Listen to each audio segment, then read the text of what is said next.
Halo semuanya, selamat datang di podcast Cerita Gagal bareng Sigit. Kali ini gue kedatangan seorang teman lama yang kebetulan profesinya masih seorang engineer dan tepatnya adalah seorang back-end engineer.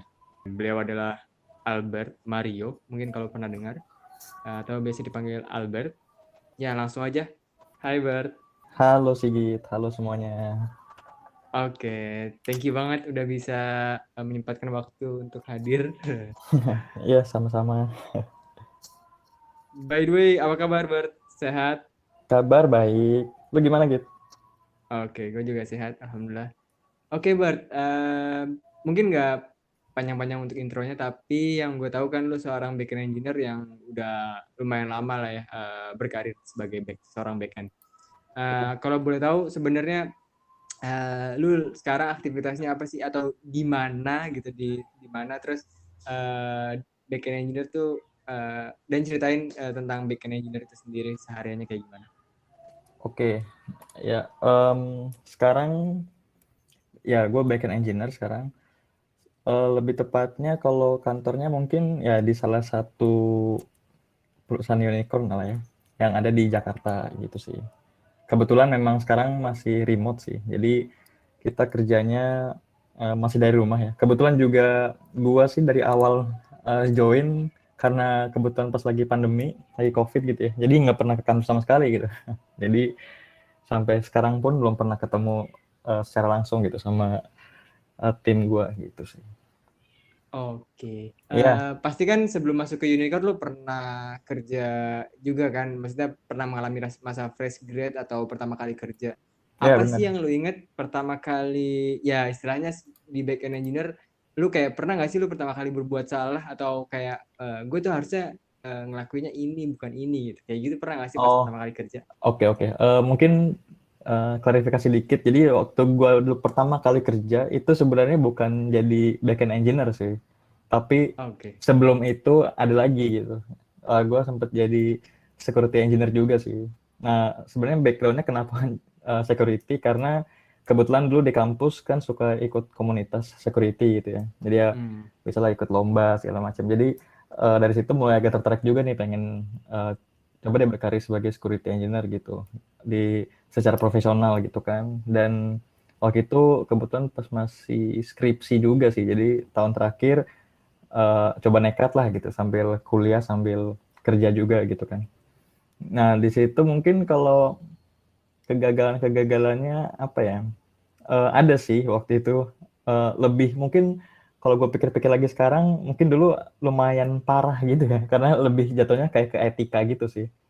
Eh, Dan karena ya waktu dulu kan waktu awal-awal masih kerja tuh kayak merasa kayak paling jago lah, paling apa oke. gitu. Jadi apa? Jadi kayak suka membangkang gitu lah istilahnya sama atasan gitu. Padahal sebenarnya atasan gue tuh kayak ya baik gitu orangnya. Terus nggak walaupun mungkin kadang-kadang sikapnya agak gimana ya? Sebenarnya seru aja sih, cuma mungkin dia pembawaannya kadang-kadang suka ya asik-asik gimana gitu kan. Nah, terus ada satu titik di mana gue kayak ngerasa kerjaannya kok cuman gini doang gini kayak nggak Eh, sesuai ekspektasi gue gitu. Terus gue kayak ini akhirnya kayak nyeletuk gitu di depan dia gitu. Terus dia kayak negur gue gitu. Maksudnya dia eh. negur nggak marah juga sih, tapi kayak lebih kayak nyindir-nyindir gitu doang gitu ya. Terus gue waktu itu kayak ngerasa ah gue bener gitu kan kayak gitu. Cuman Oke. gue makin kesini pas sudah mulai lama di dunia kerja terus mulai nyadar oh ya kayaknya dulu tuh parah banget ya kayak gue tuh terlalu apa ya terlalu menganggap diri gue kayak gue lebih ngerti daripada yang lain kayak gitu. Padahal itu salah banget sih kayak gitu. Itu salah satu ini sih yang menurut gue aduh jangan sampai terjadi lagi lah kayak gitu sih. Oke, ini sebenarnya seru juga nih. Maksudnya kadang malah ada orang yang istilahnya awal-awal berkarir ya, bukan lu. Masih awal berkarir lebih banyak Hmm, kayak takut gitu karena kan gue gak punya background apa-apa. Kalau lu malah kebalikan ya.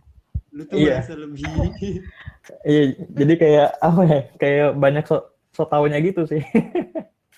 kalau pas kayak gitu Bert, lu tuh sebenarnya diskusi sampai ngotot juga gak sih? Karena maksudnya Iya. eh, sampai titik mana lu kayak lu menyerah atau sebenarnya sampai titik mana lu sebenarnya tetap pegang sama kayak idealisme lu terkait Hmm.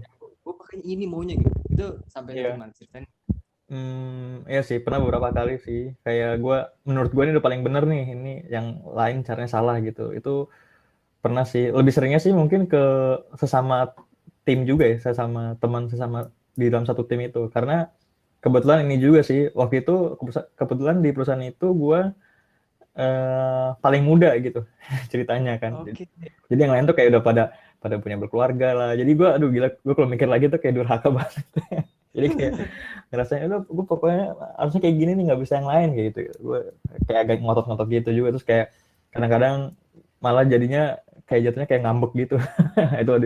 itu jelek banget sih waktu itu. Jadi kayak tapi akhirnya ini sih, gue akhirnya ya mentoknya ya paling ketika sama si atasan gue itu gitu. Jadi ketika dia udah memutuskan gini kan, ya gue mau bilang apa gitu kan. Nggak, meskipun gue ngotot-ngotot juga ya, dia lebih ini balik lagi gitu, apa, Karena punya posisi. ya karena punya posisi juga kan. Jadi kayak nggak bisa nih kayak gini-gini. Akhirnya ya udah, gue akhirnya ya udah ngalah kayak gitu-gitu sih. Walaupun sebenarnya kalau gue pikir-pikir lagi juga sekarang, kayaknya pada waktu itu juga sebenarnya ilmu gue nggak terlalu banyak-banyak banget sih pada waktu itu. Cuman kebetulan ya karena mungkin ya sempat agak tahu lebih banyak sedikit ya daripada mungkin yang lain, jadi kayak ngerasain. Cuman mungkin gue kurang bisa memanfaatkan apa yang udah gue punya waktu itu dengan bijak aja gitu sih. Kalau boleh tahu waktu itu pas masih jadi security engineer atau Iya, udah jadi backend engineer? itu yang tadi ya ceritanya masih sama yang di security engineer gitu sih. Oke, menarik. Berarti sebenarnya emang karena ya lu punya background lebih lama, jadi mungkin idealisme diri aja ya. Emang kadang Iya, kalau benar. eh, lebih lama suka kayak gitu sih. Tapi mungkin Mm. ada juga bagian orang tuh semakin lama malah semakin kayak gue tuh makan nggak tahu apa-apa. Karena ada yang begitu juga. Iya, mungkin ini kali gue apa kayak terlalu agak kayak bersemangat nih, karena kan oh pekerjaan pertama nih kan, masih kuliah lagi kan, gue kayak ngerasa wah keren banget nih. Terus kayak akhirnya gue coba ini kayaknya gampang-gampang, nggak taunya ya itu berdampak buruk juga sih ke guanya gitu sih. Oke, menarik. Terus Bert, kalau misalkan itu kan pengalaman pertama, misalnya kayak mungkin lebih ngerasa sotoy. Terus kalau misalkan kayak yang tadi nih Bert, Mm-mm. kan pasti lu pernah juga ngerasa salah. Terus tepatnya sebenarnya pas kayak gini, eh, sebenarnya tuh gue udah ngotot tapi sebenarnya ya malah kebalikan, gue tuh salah gitu. Ada nggak sih pengalaman kayak gitu? Bukan yang istilahnya mensupport lu ya, kalau misalkan Oh, kayak lu tapi lu bener ya itu kadang-kadang mungkin lu senang. Tapi kalau kebalikannya pernah nggak sih gitu? ya mungkin pas kayaknya pernah deh waktu yang tapi di pekerjaan itu juga ya. Jadi kayak gua Nah, ngotot-ngotot juga, nggak taunya ke belakang-belakang gue baru sadar, oh ya ternyata salah nih. Maksudnya secara teknisnya emang salah kayak yang gue eh, katakan itu gitu sih. Jadi yang bener yang mereka gitu. Gue udah ngotot-ngotot ya, akhirnya ujung-ujungnya ya malu sendiri juga sih. Tapi gue bersyukurnya juga mungkin mereka pada waktu itu masih memahami gitu ya, kayak karena mungkin gue fresh grade gitu, baru bahkan belum lulus waktu itu. Jadi kayaknya mereka ya slow-slow aja gitu sih. oke. Ceritanya lu bisa dari seorang security terus tiba-tiba ke back end itu gimana tuh, Bert? Oh iya, jadi kan tadi itu prosesnya gue tadinya masih kuliah kan. Nah terus Mm-mm. ya ketika gue jalanin itu, dua hal itu, kuliah dengan kerja juga, itu meskipun cuma skripsi doang, itu gue rasa kayak berat banget sih. Jadi gue kayak skripsinya tuh keteteran juga sih. Akhirnya gue memutuskan waktu itu, wah kayaknya nih gue harus stop nih, harus pilih salah satu nih. Akhirnya ya karena kuliah gue belum selesai kan, ya akhirnya gue stopin tuh pekerjaan di situ sebagai security Mm. engineer. Nah terus selain itu juga alasan lainnya adalah karena eh, menurut gue ya, apa, pekerjaan yang waktu itu tuh kayak kurang cocok sama ekspektasi gue gitu sih, secara Oke. di security-nya gitu kan. Kayak malah gue waktu itu lebih banyak ngurusin kayak policy-policy gitu yang kayak berkaitan sama dokumentasi kayak gitu kan. Biasanya kalau security kan ada yang kayak gitu juga ya. Sementara Ya. dalam bayangan gue, aku pengennya kayak ngoding nih, kayak misalnya kayak lebih ke pentest kayak gitu-gitu kan. Cuma pada Oke. waktu itu karena kayaknya divisinya juga masih kecil, dan waktu itu baru gue sendiri doang sih di situ. Jadi kayak mereka baru buka Oke. divisinya gitu, terus gue baru masuk, terus Jadi ada beberapa hal yang lebih prioritas gitu, kayak berkaitan sama ya dokumentasi lah, karena mereka butuh juga kayak mesti ngejar sertifikasi apa gitu, dan itu juga butuh dari sisi security-nya gitu kan. Nah akhirnya Mm-mm. ya udah gue lebih banyak kerja di situ gitu, dan karena nggak sesuai ekspektasi gue, akhirnya gue pikir, aduh kayaknya nggak cocok deh gue, kayaknya mendingan lebih ke kayak ngoding gitu aja deh. Akhirnya ya gue putuskan waktu itu ya gue resign dulu gitu pada waktu itu sih. Resign, terus gue Mm. kelarin skripsi, terus akhirnya gue pikir kayaknya backend aja deh kayak gitu. Jadi lebih, karena kalau backend kan udah pasti ngoding ya. Kalau misalnya security, Mm-mm. kadang-kadang gue waktu itu belum cukup tahu sih, kayak di tempat lain kayak misalnya di beberapa company-company besar tuh udah ada kayak yang kayak istilahnya red team security kayak gitu kan, yang dia emang kerjanya kayak pentest kayak gitu, bikin-bikin tools, ngoding juga basically kayak gitu. Jadi karena Mm. pada waktu itu gue belum terlalu tahu yang kayak gitu-gitu, akhirnya gue pikir adalah jadi developer aja gitu. Developernya gue waktu itu pikir backend aja kali ya kayak gitu, karena eh, menurut gue ya mirip-mirip lah ya, maksudnya secara pekerjaannya gitu sih, hal-hal yang dikerjainnya sama si security ini gitu. Jadi akhirnya ya udah, setelah gue resign itu, terus gue kelarin skripsi gue selama beberapa Mm. bulan, udah habis itu gue kerja lagi jadi backend gitu sih. Oke. Di backend ini Bert, kan lu pernah punya background security. Berarti kan bisa jadi sebenarnya lu ada pernah belajar kalau ini nggak boleh pakai kayak gini loh. Karena lu pasti udah pernah kayak gitu lah ya, kayak mungkin Oh iya. bentuk request lah, nggak gitu kayak request itu jangan semuanya bentuknya get kan, kalau get nanti sebenarnya ke expose datanya di URL misalkan seperti itu. Oh iya. Nah, pernah nggak sih dari sisi kayak pas lu jadi backend, lu itu miss apa yang udah lu pernah lu pelajarin di security gitu, kayak harusnya di Oh security itu iya, iya. OASP-nya semuanya harus diterapin tapi ada yang kelewat atau gimana, pernah nggak? Atau gimana, Oh ceritain dong pengalamannya. iya, iya. Pernah sih, mungkin yang paling sederhana ini kayak ngatasin masalah kayak ya SQL injection kayak gitu-gitu ya. Jadi kadang-kadang ini sih, kalau kita ngoding fitur kan biasanya butuhnya cepet ya. Apalagi kalau Benar. didorong sama orang produk kayak gitu. Jadi biasanya suka bertentangan tuh sama yang masalah-masalah kayak security gitu. Biasanya kalau kita emang pengen deliver cepet, biasanya security belakangan aja lah kayak gitu. Bahkan mungkin Nah, lupa juga. Jadi ya kalau dulu-dulu sih kayaknya pernah lah ya beberapa kali kayak sebenarnya tahu nih, oh ini kayaknya jangan kayak gini nih, tapi demi kecepatan akhirnya mengorbankan si security ini kayak gitu sih. Kayak ya yang hal-hal yang kayak gitu. Tapi untungnya waktu itu juga ya mungkin bisa di-tackle juga, misalnya udah ada firewall lah segala macam. Tapi kan dari segi aplikasi juga kita harus ini kan, ngodingnya harus benar juga gitu kan. Apalagi kalau misalnya kita tahu basic-basicnya kayak gitu, yang security-nya. Paling nggak yang basic-basicnya lah. Kalau kita nah. udah tahu harusnya kita terapin gitu kan. Cuman pada waktu itu ya mungkin kayaknya sampai sekarang juga mungkin kayak ada beberapa hal yang gue tahu sebenarnya nggak boleh, tapi uh, ya mau gimana gitu. Akhirnya Contohnya dong, contohnya yang nggak boleh apa sih sebenarnya kalau di backend? Kayak harus menghindari apa atau gimana?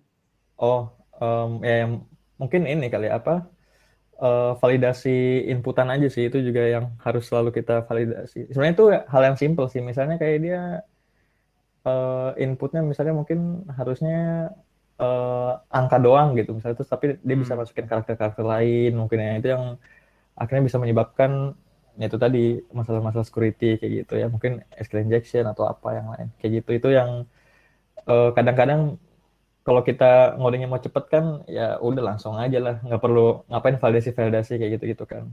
Cuman kalau sekarang kan Berarti ya istilahnya kayak gitu suka ini ya, kelewat di sisi ini udah di tackle front end nih, gitu nggak sih? iya, jadi kayak lebih kayak ya udah percaya aja sama yang sebelum kita nge-request kayak gitu. Tapi padahal kan kalau secara praktisnya kan kita harusnya jangan percaya siapa-siapa kan gitu. Meskipun Iya. front end satu tim juga misalnya kayak gitu. Jadi kayak harusnya kita juga dijagain, di mereka dijagain kayak gitu-gitu sih. Jadi yang kayak gitu-gitu ya kadang-kadang kita juga kadang suka miss juga sih. Makanya kan ada security engineer kan di sebuah perusahaan buat kayak gitu juga, salah satunya buat ngecek-ngecek juga. Oke, menarik Gitu sih. ceritanya. Terus biasanya kan lu pasti daily task-nya mungkin kalau misalkan seorang backend habis bikin API nanti pas mau diekspos ke publik ya mungkin ada security review ya, kan kayak gitu. dari hal-hal yang seperti itu, maksudnya daily task-nya seorang backend, apa sih yang menarik ketika ya lu itu ketemu sama apa security engineer lagi untuk ngebahas apa yang lu kerjain gitu? Apakah itu sebenarnya sebuah yang biasa aja karena lu lolos terus, atau lu pernah kayak, aduh ini kan gue udah pernah tapi gue lupa lagi, ada yang kayak gitu nggak Oh, rasanya? bentar deh. Kayaknya pernah deh. Baru-baru ini kalau nggak salah. Tapi, aduh udah lama. Sudah kayak tahun lalu gitu. Gue lupa juga isunya apa. Tapi pernah sih. Jadi kita udah rilis fitur. Terus tiba-tiba ada security engineer itu ngebikin task di ini. Ngebikin task di boardnya kita gitu. Kayak, oh ini ada Ah, problem nih. Ini nggak boleh nih. Kayak gini, gini, gini. Itu pernah sih. Terus gue, oh iya benar juga. Kayak gitu sih. Jadi kayak, ya akhirnya kayak ingat lagi, oh iya ini nggak boleh nih harusnya. Ini harusnya dijagain, ini nggak boleh kayak gitu sih. Itu pernah. Tapi gue lupa detailnya waktu itu tentang apa ya. Kayaknya udah tahun lalu deh kalau nggak salah. Oke, kalau yang dari sisi misalkan hasil report dari, kan suka ada bug hunter atau ya pokoknya pencari bug itulah ya, yang dapat apa istilahnya bug bounty itulah. Ah iya, Itu Bob. pernah dari situ terus lu harus ngefix kode yang lu lakuin, atau pengalaman selama lu kerja pernah kayak gitu nggak? Oh, Hasil dari bug bounty itu lu nge-patch tapi dapatnya dari orang security yang lu, yang sebenarnya lu kalau lu sadar tuh kayak itu kan dulu gue harusnya gue pernah juga gitu, iya. atau Oh, pernah. Itu tadi yang gue ceritain itu dapetnya dari bug bounty hunter itu. oh oke oke Ya oke kayak gitu. Jadi oke. dia nyari terus orang security-nya lapor gitu. Kebetulan orang security-nya juga udah ini sih ngasih tahu beberapa tips mitigasinya juga sih. Gimana nih caranya biar ini lebih aman kayak gitu sih. Ngasih referensi juga. Gitu sih. Oke. Tapi dia ngejagain nungguin gak kayak gitu, Bert? Harus nungguin selesai nggak? Atau maksudnya kan gini, ini udah ditungguin nih, harus di patch dulu sebelum lu ngasih hadiah ke orang Oh, gitu. ya Atau itu biasanya ini sih jatuhnya jadi kayak hotfix gitu sih jatuhnya di kita. Jadi emang hmm, ya itu harus di fix secepat mungkin sih. Biasanya juga itu kan juga diketahuin sama manajer juga ya. Jadi biasanya ini sih pasti nge-push kita buat ya udah dahuluin ini nih daripada fitur gitu sih. oke, Benar kayak gitu menarik. sih. Mm-mm. Terus Bert, Ya. mungkin gue akan melanjutkan ke kayak pasti selama jadi seorang backend ini kan gue tahu kalau lu itu ya mungkin bisa dibilang pernah mengalami banyak pernah mengalami pindah-pindah ke perusahaan gitu. Maksudnya nggak cuma sekali karena udah banyak ya kalau bisa dibilang. Mm-mm. Eh, nah itu pernah nggak sih lu selama lu berpindah-pindah itu ngalamin gagal, terutama pas interview gitu? Sebagai ya kan lu masih di backend ya, ya sebagai seorang backend terus gagal interview. Kalau pernah ya di mana aja boleh diceritain nggak? Oh, iya kalau gagal sih kayaknya lebih banyak gagalnya daripada berhasilnya. Asli itu Itu banyak berapa banget sih kalau berapa gagal. dari berapa? Ingat nggak? Kayaknya Misal mungkin dari kalau satu dari 99 misalnya gitu kan nggak mungkin oh, kan? ya, kalau perbandingannya mungkin 1:3 kali. 1:3 apa 1:4 ya? Kayaknya sekitar itu deh. Iya, lebih banyak Oke. gagalnya sih. Jadi 25% gue berhasil, sisanya gagal. Gimana aja tuh? Itu ya gue nyoba ini juga. Ya kebanyakan sih emang company Indo sih. Indo sama luar juga ada sih beberapa yang gue coba. Terus waktu itu ya sempat gagal juga. Cuman gue lebih banyak nyoba yang di Indo sih untuk sekarang. Kayak gitu. Ya Oke. banyak dari yang ya yang kayak ya tapi kebanyakan memang startup sih yang gue apply gitu. Kalau yang kayak buat korporat banget enggak sih. Dan itu juga biasanya yang di apply tuh ya yang inilah ya, yang unicorn gitu, yang dekakorn kayak gitu sih. Ada juga sih mungkin yang masih series B gitu. Banyak lah ya, maksudnya. Tapi emang semuanya kayaknya startup sih yang kalau gue apply gitu sih. Sebutin dong pakai inisial biar seru kayaknya. Yang apa yang gagalnya? Apa yang berhasil nih? Yang gagalnya aja, kalau yang Oh yang berhasil gagal. terlalu Yang meniru. gagal. Mungkin yang gagal T pernah gagal juga. B juga Oke. pernah gagal. Oke, ini pakai huruf berarti ya. Ya eh, Dengan huruf T. Terus S juga pernah gagal. G pernah gagal. Aduh banyak deh kayaknya hampir semua. Kalau list unicorn tuh itu gagal semua. oke Pernah ada oke. gagal-gagalnya semua sih gitu. Kalau yang series? Kalau yang series kayaknya ya ada juga sih berapa yang di bidang-bidang apa ya waktu itu? Kayaknya bidang payment ada juga sih waktu itu kalau nggak salah. Terus Fintech ya berarti. ya bisa dibilang fintech. Ya fintech bisa dibilang fintech juga sih. Kayaknya iya deh. Terus ya kayak sekarang kan ada juga tuh yang lagi ngetren kayak logistik itu kan lagi ngetren juga Ah, ya sekarang. Nah, itu juga kayak kita pernah apply terus gagal juga. Gitu sih. Ya banyak oke. lah kalau gagalannya. Nggak mau. Justru sebenarnya makin banyak gagal kan semakin ya bisa belajar kan gitu. Iya Apalagi sih, benar benar benar benar eh, benar. istilahnya dikumpulin terus lu nya nyatet, kalau lu nggak nyatet ya sama aja. Iya sih, benar benar benar benar. Nah, dari yang lu inget Bert, mungkin Mm-mm. mungkin kayak sneak peek aja kecil-kecilnya, misalkan kayak wah gue di startup P itu waktu itu gagal karena pertanyaan ini. Terus kalau di startup B itu pertanyaan ini, lu masih inget? Kalau yang masih inget boleh lu ceritain dong. Gagal Oh, di pertanyaan apa atau bidangnya apalah. Misalkan kayak waktu itu contoh, misalkan kayak gue lagi gagal di pertanyaan gimana cara nge-handling misalkan concurrency misalkan kayak gitu. oh iya. Ya mungkin ini kali ya. Sebelumnya gue pernah gagalnya di beberapa tahap sih sebenarnya. Jadi ada Oh iya. kalau tahapannya mulai dari seleksi CV itu pernah langsung ditolak di email, di ghosting juga. Jadi di email tiba-tiba apa kita apply nggak pernah ada kabar lagi sampai hari ini kayak gitu itu pernah. Terus kayak Oke. yang ya tahapan tapi biasanya kalau yang CV itu sih gue rasa karena ini ya mungkin lack of experience kali ya gitu. Mungkin kayak dia nyarinya pengalamannya udah berapa tahun gitu. Tapi gue waktu itu ya gue coba-coba aja nggak taunya dilihat oh ini kayak nggak akhirnya langsung di reject kayak gitu sih biasanya. Dan itu cara nanggulanginnya ya kita mesti cari dulu sih yang udah kita coba cari dulu di tempat lain, terus nanti coba lagi berikutnya setelah misalnya experience-nya sudah memenuhi, misalnya kayak gitu sih. Dan biasanya kalau itu Oke. nanti pasti ya kemungkinan besar bisa langsung lolos lah ke tahap berikutnya gitu sih. Terus yang lain lagi mungkin ini ya apa? Sebenarnya kalau menurut gue yang paling sulit untuk sekarang sih masih ini ya sistem desain sih kalau gue.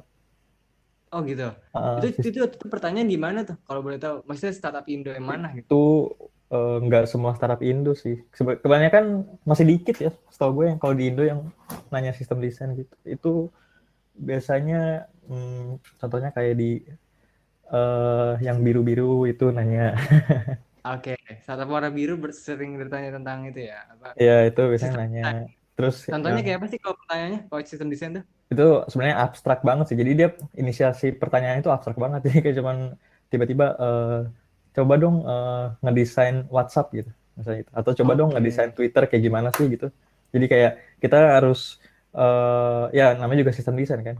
Ngedesain sistemnya mereka secara high level gitu sih. Jadi misalnya ada komponennya apa-apa aja, gimana interaksinya kayak gitu sih. Terus ya itu nanti misalnya dia pengen oh ini kira-kira bisa kita bisa kuat ngehandle sampai berapa user misalnya gitu atau misalnya ini bisa scalable nggak nih sistemnya kalau kita ngerancangnya kayak gitu sih sebenarnya Oke. pertanyaannya jadi kayak memang open question banget sih itu jadi sebenarnya solusi apa aja bisa gitu jadi tergantung gimana kita nge-propose solusinya aja sih gitu sebenarnya Hmm. cuman ya itu tadi sih kalau emang itu memang harus sangat-sangat dipersiapkan sih. Oke. Tadi lu nyebutin ada yang kesalahannya pas awal-awal CV, upload CV terus gagal di ghosting. Ada Mm-mm. juga yang sistem interview, lagi interview user mungkin istilahnya ya. Iya lagi Ada nggak sih interview. gagal lain selain itu, yang jatuhnya kayak udah tinggal sign kontrak atau mungkin istilahnya tinggal Oh, mungkin ada istilah bayar laser gitu ya mungkin, atau ya oh, tahap iya. terakhir doang gitu terus cuman gara-gara kayak salah nyebut gitu atau gitu, pernah nggak? Kayaknya kalau gua sampai sejauh ini kalau yang udah akhir-akhir kayaknya nggak pernah gagal deh maksudnya kalau kalau udah sampai akhir ya gitu. Biasanya gua gagal di tengah-tengah sih kayak gitu. Oke. Kebanyakan Berarti kayak tadi sebenarnya misalnya sistem desain. selalu diterima ya berarti ya. Cuman lu mungkin nggak ngambil aja ya. Ya ada beberapa ya ada beberapa juga sih yang misalnya udah sampai offering terus ada satu dua hal gue lihat kayaknya gua nggak cocok akhirnya ya gua harus terpaksa harus nolak juga sih kayak gitu. Oke. Kayak gitu Yang sih. di luar Bert, yang di luar Bert. Tadi kan Oh di Indonesia luar. ya. Mm-mm. Pernah ada juga sih. Contohnya yang kayak ijo-ijo juga sih. Wah, ini luar hijau banyak banget, Oh bingung gue. banyak juga. Ya udah mungkin yang ini kali yang apa yang ojol-ojol hijau di luar. Nah itu pernah juga sih. Oh, oke. Oh Iya. gitu. Itu waktu itu apa ya? Ya itu sebenarnya pengalamannya menarik juga sih kalau menurut gue ya. Karena apa sih nah biasanya kan kalau kita wawancara di interview di Indo gitu biasanya orang-orangnya paling ya cuman ini ya apa kalau nggak Indonesia paling ya India ya kan kayak gitu-gitu kan.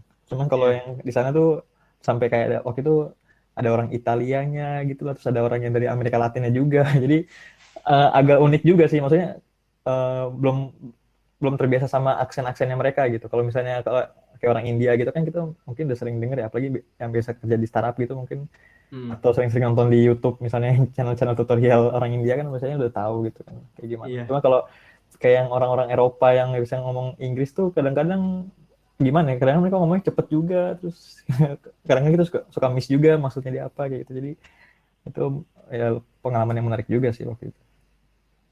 Waktu itu kalau misalkan yang di luar tuh kan istilahnya ketemu orang luar terus eh, gagalnya itu lebih tepatnya karena komunikasi pas Mm-mm. interview atau ada pertanyaan khusus yang emang lu belum bisa menjawab saat itu. Oh, mungkin waktu itu mungkin ada lack of communication juga ya. Faktornya sih Nah, waktu itu juga terus dan waktu itu tahapan gagalnya sama sih di sistem desain juga sih. Jadi kayaknya gue ada yang salah mengerti maksudnya dia kayak gitu. Jadi akhirnya ya jadi kayak agak awkward gitu sih waktu itu. Terus juga oke. mungkin gue kayaknya kurang prepare juga sih buat sistem desainnya itu. Jadi itu ya itu juga sih faktor-faktornya akhirnya pas setelah itu ya gue gagal gitu waktu itu. Lu masih make kayak gini nggak? Nih di resume gue pasti benar gitu kayak waktu awal meeting atau Oh, iya iya atau benar-benar. Waktu itu gue sempat sempat ke bawah juga sih, karena gue oh, berdasarkan ini berdasarkan pengalaman kan. Jadi kayak eh, jadi dia dia tuh waktu itu kalau nggak salah nanyanya hal hal yang gue udah pernah buat gitu, yang udah eh, pernah gue terapin gitu pas lagi kerja gitu kan. Terus dan gue rasa itu paling benar gitu caranya terus gue cobain. Tapi kayaknya dia nge-counter gitu kan, nge-counter terus eh. gue kayaknya waktu itu kurang nangkep maksudnya dia kayak gimana terus akhirnya berujung ke kayaknya gue salah jawab kayak gitu deh akhirnya ya jadi banyak wasting time juga sih terus akhirnya gue udah nggak ngerasa juga wah ini kayaknya udah susah nih gue bilang kayak gitu kan akhirnya bener bener aja gitu setelah itu ya dapat email bahwa tidak lanjut padahal itu maksudnya udah tahap kesekian gitu loh gitu jadi kayak udah sedikit Oke. lagi tuh udah sisa-sisa yang udah terakhir kayak gitu. Maksudnya sebelum kayak tanda tangan korat nih mungkin raja terakhir kali gitu ya. Cuman Ya ya ya mungkin menuju raja terakhir. ya menuju raja terakhir padahal kalau itu udah ini kayak bisa dibilang satu kaki udah di sana lah kayak gitu. Hmm, Akhirnya gitu kan cuman aduh gagal jadi sayang banget sih padahal waktu itu. lanjut Bert. Mm-mm. Kalau misalkan pertanyaan yang paling lu istilahnya ini pertanyaan gua banget nih pas interview, gue pasti bisa jawab. Itu lu confidentnya pertanyaannya model apa yang bisa lu jawab? Oh mungkin kalau sekarang ini kali ya. Biasanya gue lumayan confident kalau misalnya dia nanya ini sih kayak suruh live coding gitu sih live codingnya tapi misalnya kayak yang kayak algoritma gitu-gitu ya soalnya biasanya Ah, pertanyaannya rata-rata sih hampir mirip-mirip ya antar company yang apa biasanya yang lu inget kan lu berkali-kali tuh apa aja? misalnya apa ya ya misalnya ya kayak bilang prima kayak gitu misalnya prima terus kayak palindrom kayak gitu-gitu kayaknya Oke. lumayan sering sih itu di mana-mana kayaknya ditanyain juga gitu sih terus kayak pertanyaan terkait tree yang sederhana kayak gitu itu juga pasti ditanyain sih terus juga kayak misalnya searching-searching pakai kayak binary search ya. Kayaknya hampir di mana-mana ditanya bahkan sampai yang ya unicorn unicorn pun biasanya nanya yang hal yang kayak gitu sih jadi biasanya sih kalau gue lihat persentase dari tahap itu pas di tahap itu biasanya gue persentase lolosnya biasanya lebih tinggi sih gitu. Hmm. Jadi algoritma dan data structure itu lu kayak lebih menguasai gitu, makanya lu Iya mungkin confident. ya mungkin karena ini juga kali ya kayak dulu di kuliah kan sering juga kayak gitu kan kayak Hmm. kita kan sering udah dapet pelajarannya terus juga sering juga dan juga lumayan kepake juga sih kalau gue sih di kerjaan juga gitu terus ya masih sering-sering ketemu hal-hal yang kayak begituan lah walaupun maksudnya nggak sampai ini banget ya yang kayak sampai kompetitif programming banget gitu kan pas Oke. kalau yang masih kayak dasar-dasar gitu ya masih paham lah gitu jadi biasanya sih kalau yang tahap-tahap yang kayak gitu masih lolos sih. Nah, yang berikutnya ini biasanya harus persiapannya lebih ekstra gitu ya. Karena memang ini sih apa nggak common juga sih kalau menurut gue ya di Indonesia. Gue juga baru tahu-tahu yang kayak ada sistem desain gitu juga pas itu waktu gue nyobain yang ke biru-biru itu tiba-tiba oh ada pertanyaan kayak gini gitu. Gue agak kaget juga kan sebenarnya ini apa kayak Hmm. gitu. Terus itu gagal terus akhirnya gue nyari-nyari di kayak di YouTube gitu gue oh ternyata kalau di luar tuh udah hal-hal yang biasa gitu pertanyaan-pertanyaan bahkan dari kayak lu fresh grade pun itu biasanya suka ditanya juga hal-hal yang kayak gitu. Kalau kita kan kalau fresh grade kan enggak ya. Biasanya itu kalau lebih kayak udah experience, nah itu biasanya ditanya. Nah kalau ini kalau di luar tuh udah lebih Iya. maju gitu. Jadi oh oke. Jadi gue belajar dari situ sih akhirnya. Oke, terus gue mau nanya juga dong kan pasti lu udah berkali-kali interview, pasti lu pernah dengar istilah Swiss Knife Army? Swiss Knife Army ya pernah dengar sih. Nah itu yang pisau, pokoknya model pisau multifungsi punyanya apa? Pisau multifungsi lah, lu bisa motong apa aja. Ya itu lu cuma lebih ke kiasan, tapi gue cuma mau nanya kayak sebenarnya resource apa aja sih yang lu pikir kayak oh ini tuh tools andalan gue ketika lu melakukan interview. Karena kan gagal-gagal interview lu Oh belajar dong pasti. iya iya benar Yang benar benar benar. contoh kayak misalkan oh gue pasti Udemy itu adalah tools gue. Terus habis itu Oh tempat-tempat review kantor ya misalnya kayak itu toolsnya lu andalan lu. Boleh disebutin nggak apa aja? iya iya. Kalau gua sih kalau sekarang ya pasti udah pasti ini sih HackerRank tuh udah pasti sih nomor satu. Oke.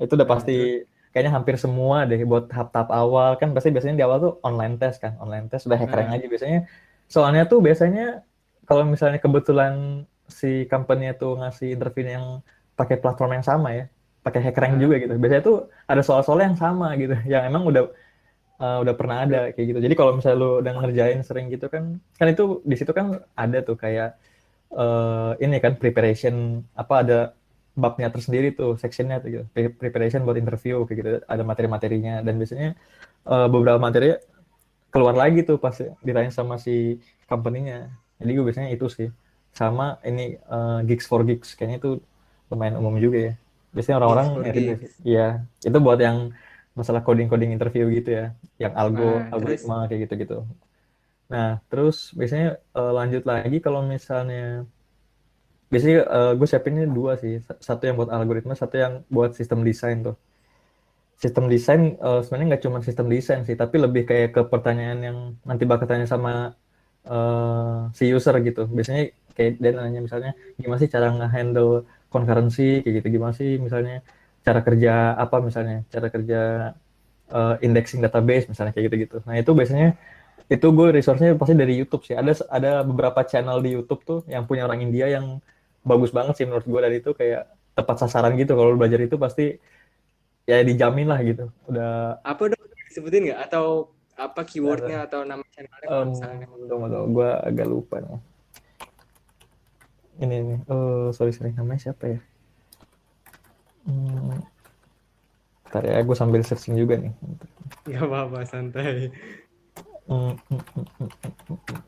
Namanya si, nah ini ada satu YouTuber tuh gue suka nonton dia juga sih. Namanya Gaurav Sen. Itu dia software engineer di Uber, tapi sekarang udah Hmm. resign sih. Dia udah bikin startup sendiri yang buat interview preparation kayak gitu. Dia bikin startup khusus untuk mempersiapkan ini ya, kayak interview-interview gitu. Nah, itu dia banyak ngebahas banyak banget sih dari mulai kayak sistem desain, terus kayak teknologi-teknologi tertentu gitu. Misalnya kayak ya kayak tadi yang kayak gue bilang kan gimana sih cara kerja indexing database gitu ya atau misalnya gimana Hmm. sih Redis cara kerjanya kayak gitu sistem caching gitu kayak gimana sih cara kerjanya nah itu biasanya gue langsung dari situ sama ini juga ada namanya Exponent Itu apa tuh Exponent channel itu atau ya channel YouTube ini yang gue bahas YouTube semua ya karena gue orangnya ini sih lebih gampang belajar kalau dari YouTube kayak gini sih kayak gitu jadi ngeliat sambil ngedenger gitu itu biasanya lebih masuk kalau di gua jadi gue belajar dari YouTube itu namanya ada eksponen kalau eksponen tuh kayak jadi dia banyak ini eh apa nge-mocking interview gitu jadi oke. dia kayak lagi interview sama orang lain kayak gitu ngetes ngetes misalnya tentang sistem desain gitu jadi kita kan bisa tahu oh kira-kira nanti eh, yang ditanyain sama si interviewer tuh kayak gini-gini kayak gitu. Biasanya nanti percakapannya kayak gimana sih? Nah itu biasanya gue dari situ. Si eksponen sama ada satu lagi nih. Ini Apa orang tuh? sih. Namanya Udit Agarwal. Nah itu. Nah itu ada Oke. dia kalau nggak salah terakhir tuh di Microsoft apa di Amazon ya gue lupa nih. Orang India juga sih. Jadi dia ngebahasnya macam-macam sih. Jadi kayak ya sistem desain udah pasti. Terus dia juga kadang-kadang kan gini ya, kalau kita di interview tuh nggak Hmm. cuman high level design biasanya ditanya, tapi low level design juga ditanya, LLD Contohnya gitu. apa tuh? Jadi misalnya kayak em, misalnya kita suruh live coding gitu, disuruh ngedesain tentang misalnya parking lot system gitu. Nah Oke. itu dan itu memang apa nggak harus yang sampai kayak advance banget sih gitu, tapi kita bisa intinya tuh goalsnya adalah kita bisa nerapin OOP dengan baik kayak gitu. Jadi kayak kita bisa ngedefine kelas-kelasnya gitu, terus interaksi antar objeknya, antar kelasnya kayak gitu. Terus karena itu juga dia mau ngeliat kayak ini sih, kayak codingnya clean apa enggak, strukturnya oke apa enggak gitu. Terus, Hmm. nah itu biasanya kan yang low level design kayak gitu, itu dia ngebahas juga tuh dia eh, jadi bener-bener kayak dia lagi ngoding terus dia bakal ngejelasin gitu kenapa dia bikinnya kayak gini, kenapa dia bikinnya kayak gini, kayak gitu. Soalnya itu juga biasanya ditanya sih sama ya, interviewernya. Karena kan kadang-kadang proses interviewnya tuh setelah misalnya kita udah bisa ngerjain yang kayak algoritma-algoritma tadi tuh yang kayak bisa di hack rank, biasanya berikutnya Hmm. sebelum sistem desain kadang-kadang sih ada beberapa company yang nanyain tentang ya ini low level design ini, LLD ini. Jadi kita benar-benar kayak suruh ngoding project kayak gitu. Jadi kayak aimingnya dia memang bukan kayak oh ini harus cepet apa enggak, tapi correctness-nya sih yang dia mau kayak gitu. Terus sama kerapihan kita ngodingnya kayak gitu. Biasanya biasanya itu sih yang dicari. Nah Boleh itu namanya emang low level atau apa? kenapa? Kalau di istilah interviewnya itu namanya apa ya? Oh, Low low level level atau design. Low level design. oh, oke. LLD. Kan kalau sistem desain itu kan sebutannya high level design ya. Karena itu Oh, kita ngelihatnya secara dari helikopter view gitu kan. Jadi secara high level lah kayak gitu. Jadi kayak cuman oh hmm. ada komponen ini kayak gitu, interaksinya gimana. Tapi kalau low level design tuh biasanya emang kita kayak ngoding beneran gitu. Hmm. Iya, Nah, iya, itu iya. dia sih. Dan itu biasanya gue nonton dia tuh si Udit Agarwal ini gitu sih. Bagus kok dia. Dan menurut gue juga nonton kayak gini juga belajar-belajar yang kayak gini nggak cuman pas mau interview doang sih. Justru kayak keseharian tuh biasanya dipakai-pakai juga sih kayak gitu. Justru Berarti lu malah sembari kerja, sembari dengerin playlist itu ya? iya, dan itu apa bagus juga sih, maksud gue kayak dapat ilmu baru sumpah. Biasanya kan Iya. kalau gue pribadi sih ngalamin, gue jadi tahu ada sesuatu yang baru tuh karena gue interview. Beneran. Oke, Jadi emang kadang-kadang abang ada insight yang kita dapetin sejujurnya dari orang-orang interview kadang-kadang daripada dari iya teman bener sendiri. bener bener bener bener itu bener sih. Jadi gue kayak tahu oh ternyata di company itu dia pakai ini gitu, dia pakai teknologi ini gitu. Biasanya kan suka ditanya gitu kan sama interviewernya ada pertanyaan enggak gitu kan. Nah gue biasanya suka nanya Hmm. oh di sana gimana sih gitu, atau mungkin nggak sampai kayak tech-technya gitu, mungkin kayak lebih ke cara kerjanya mereka di sana gimana sih, gimana cara mereka nge-organize people-nya gitu. Misalnya, oh ada tim ini, misalnya satu tim ini. Kadang-kadang kan komposisi tim, sebuah tim dalam setiap company kan beda-beda kan. Misalnya ada kayak Betul. yang di tim ini, oh dia udah ada sama QA-nya nih. Kalau di tim ini, oh bahkan dia nggak ada front end-nya sama sekali gitu, cuman back end doang gitu. Nanti dipisah kayak gitu-gitu. Itu kan unik juga, ya. Jadi dapat insight-insight juga sih kalau gue. Terus juga dari Oke. belajar-belajar ini juga gue jadi tahu hal-hal yang baru gitu. Yang mungkin selama ini di pekerjaan gue nggak aware juga dengan hal-hal itu karena memang mungkin kita nggak nemuin problem yang kayak gitu. Tapi ketika gue di interview gitu kan, biasanya kan pertanyaan interview kan suka aneh-aneh kayak gitu ya. Biasanya sampai yang ekstrim-ekstrim. Jadi gue jadi tahu oh ternyata kayak gini tuh caranya gitu. Mungkin kalau gue nggak interview gue nggak tahu cara-caranya. Kayak gitu-gitu sih. Berarti lu bisa bikin buku tuh Nah, kayak kayak kayak gitu. kumpulan pertanyaan saat gua interview gitu. Ini adalah Iya. kumpulan pertanyaan gagal. Wah. Iya, yang Jadi harus solusi diwaspadai. kupas tuntas interview bersama Albert. Tapi ada kok buku-buku yang kayak gitu tuh. Oh iya iya. Heeh.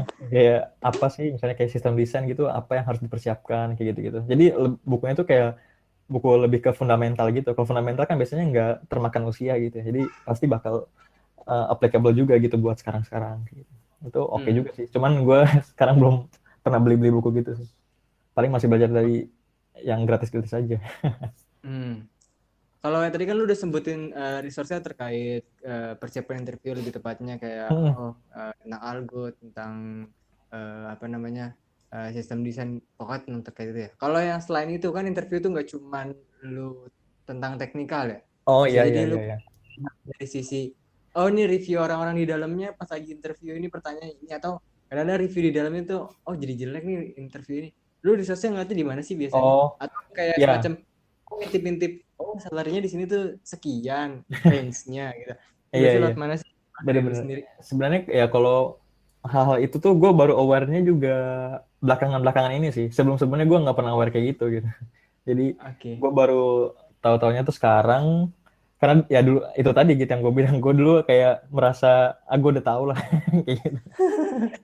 Jadi kayak gue nggak perlu eh, ngeliat yang kayak gitu-gitu gitu. Tapi sekarang gue lebih terbuka sih dan itu juga membantu banget. Jadi biasanya gue ngeliat ini sih di Glassdoor deh. Glassdoor tuh biasanya eh, review-reviewnya lumayan membantu ya. Tapi biasanya kalau Glassdoor itu sepengalaman gue nggak semua. Menghindarinya apa? Kenapa? Yang harus kita hindari dari kan itu kan istilahnya bisa jadi ada yang datanya ngaco lah atau itu terlalu obsolete datanya gitu Oh kan. iya iya. Nah, itu Kalau cara lu ngeliatnya gimana tuh? ya Parsing atau biasanya filtering. biasanya kalau gue mencari keabsahan datanya itu, yang pertama pasti gue searching dulu dong di internet kan. Biasanya ada nih kayak di Glassdoor tuh ada dia di Glassdoor kan kayak dia ngebahas nggak cuman gajinya tapi kayak interviewnya biasanya ditanyain apa apa aja sih gitu. Terus sama mungkin Ah, kehidupan di dalam kayak gimana kayak gitu kan. Karena mungkin kalau kita lihat dari kita interview kan pasti ya mereka jawabnya pasti bakal bagus-bagus aja kan kayak gitu. iya betul. Ah, ya kan. Terus jadi gue tahu deh udah tahu kayak gitu. Terus biasanya gue ini sih nanya sama temen yang udah ada di sana kayak gitu. Kalau kebetulan ada temen gue di sana kayak gitu. Jadi gue nanya, bener nggak sih kayak ini nanti interviewnya bakal tanya kayak gini gini gini gitu. Dan yang gue tanya biasanya temen yang satu ini juga sih, yang posisinya itu kurang lebih sama kayak gue kayak gitu sih. Jadi bisa dapat Oke. gambaran lebih. Terus kalau misalnya masalah salary biasanya ya kadang ada yang ngasih tahu, ada yang enggak juga sih kayak gitu sih. Meskipun teman juga sih kayak gitu. Karena mungkin dia juga nggak tahu gitu sih. Tapi biasanya ya beberapa ada yang ngasih tahu juga sih. Jadi kayak tipsnya, oh lu minta segini aja nih kayak gitu. Atau misalnya oh ini kayaknya lu ketinggian ya kalau minta segini. Nah, nanti bakal nggak diterima kayak gitu. Jadi biasanya mereka ngasih tahu sih itu. Terus ya itu juga termasuk sama ini sih kehidupan company di dalamnya gitu sih. Jadi Pak, Oke. kekuatan orang dalam itu oke juga sih. Maksudnya buat ini ya, buat nyari informasi itu ya, bukan buat jalan pintas masuk. Kayak gitu, karena itu sah-sah Iya. aja sih menurut gue. Oke, berarti resource-nya Glassdoor terus info dari teman atau kolega atau orang dalam. Itu yang Iya, susah tuh yang nomor dua itu karena iya nggak semua benar. orang punya orang dalam kan. Iya, Gitu. makanya harus itu sih apa ya cari teman yang banyak-banyak aja sih. Kadang-kadang juga Iya dari ini benar. juga sih gitu, dari LinkedIn juga mungkin orangnya lu nggak kenal tapi ya lu bisa tanya-tanya ke dia sih.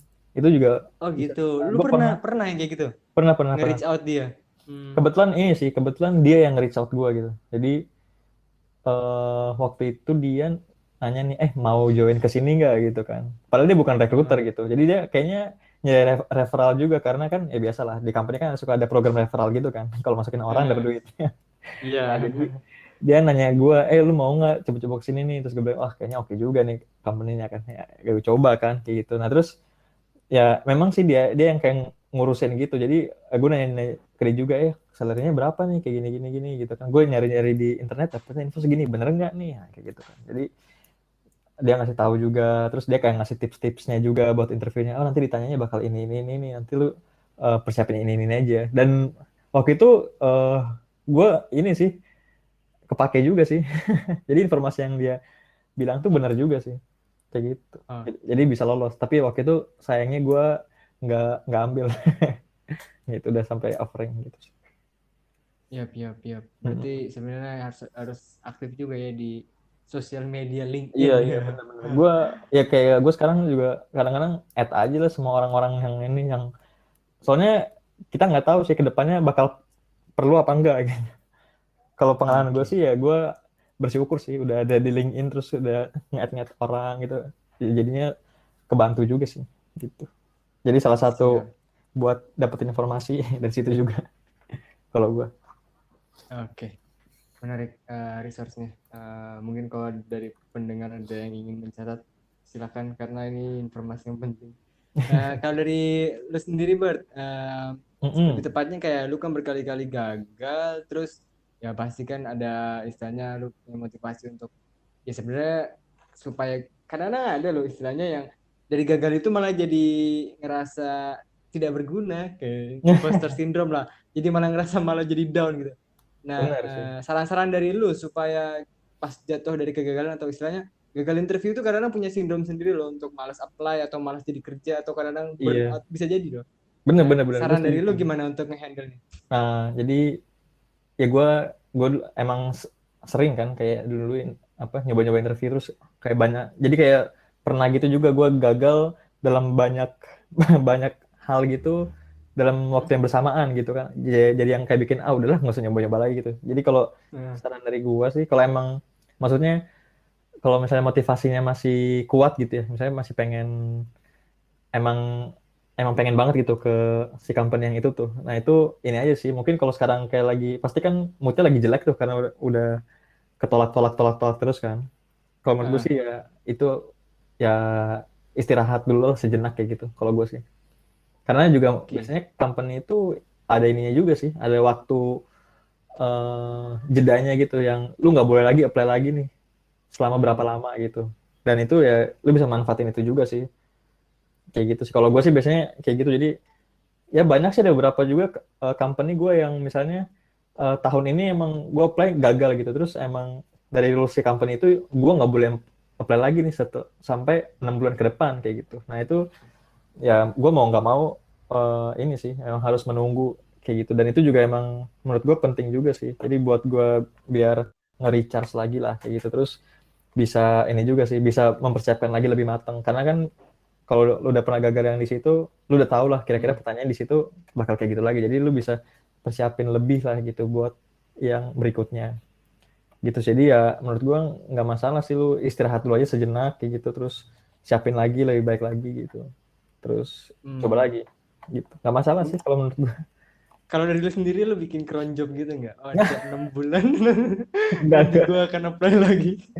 Enggak. Nah, sebenarnya sebenarnya sih ini sih, apa lu kalau kayak pindah-pindah gitu kan jelek juga ya. Misalnya kayak Iya. cuma mungkin kalau gua sih uh, lihatnya kelebihannya sih gitu ya. Sebenarnya kalau kelebihannya tuh satu sih, gaji lu pasti meningkatnya cepet banget sih. Itu bener banget, itu nggak Iya. bohong sih kalau gue. Kayak gue mikir kalau gue dulu misalnya masih stay di sini, kayaknya nggak mungkin kayak sekarang misalnya kayak gitu ya. Tapi itu bener, Mungkin tapi sebenarnya lebih ke ini loyalitas ya, kayak ke iya bener. skill loyalitas lo ya gitu. Nah, loyalitas juga sih, dan itu ya balik lagi sih ke orang masing-masing kan beda-beda ya, maksudnya motivasinya gitu deh. Kalau dia kerja kan mungkin ada yang, gue pengen gaji nggak masalah lah kayak gitu. Yang penting gue bisa memahami macam-macam di perusahaan ini gitu, gue bisa dapat skill macam-macam. Tapi ada juga yang mungkin yang orang melihatnya ya gue kerjanya buat dapat duit nih kayak gini, kayak gitu kan. Mungkin akhirnya ya dia memutuskan, oh kalau ada tawaran yang lain yang lebih oke dia coba kayak gitu. Jadi ya balik lagi ke ininya sih motivasi tiap orang. Cuman kalau dari gue sih sebenarnya mikirnya kalau bisa sih jangan terlalu sering-sering iya pindah-pindah ya karena itu nggak bagus juga sih di CV sebenarnya kayak gitu. Meskipun Oke. secara gaji mungkin ya pasti naik lah ya kan kayak gitu. Mm-mm. Jadi ya ya balik lagi sih ke motivasi orangnya gitu. Pertanyaan penutup Bert. Iya. Apakah lu cuma ya atau tidak doang? Hmm. Jadi kalau misalkan emang bisa kalau lu belum apa kalau jawabannya emang tidak ya udah nggak apa-apa gua nggak akan nanya lebih lanjut. Eh, apakah lu sekarang ini udah ada dalam kondisi dream jobs? Maksudnya entah itu posisi lu yang lu udah sukai atau istilahnya posisi lu plus perusahaan yang lu sukai atau lu udah di perusahaannya lu sukai tapi posisi lu nggak lu sukai, tapi dia dream job versi lu. Apakah lu udah Oh, ada di posisi itu?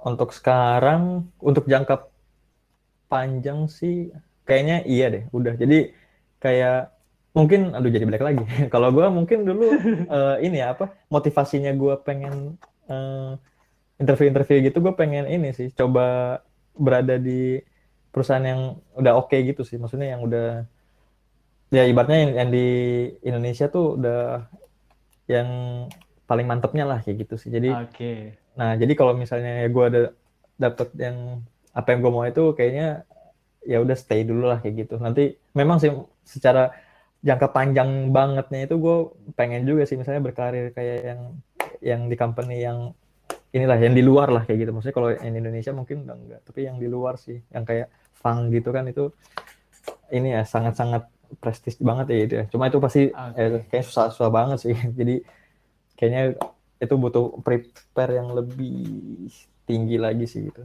Tapi kalau tanya sekarang udah iya atau enggak, kayaknya gue bisa jawab iya sih. Oke, selamat lah kalau misalkan emang udah menemukan kondisi sekarang ideal lagi. Maksudnya ada merasa dream, wah ini gue banget nih gitu.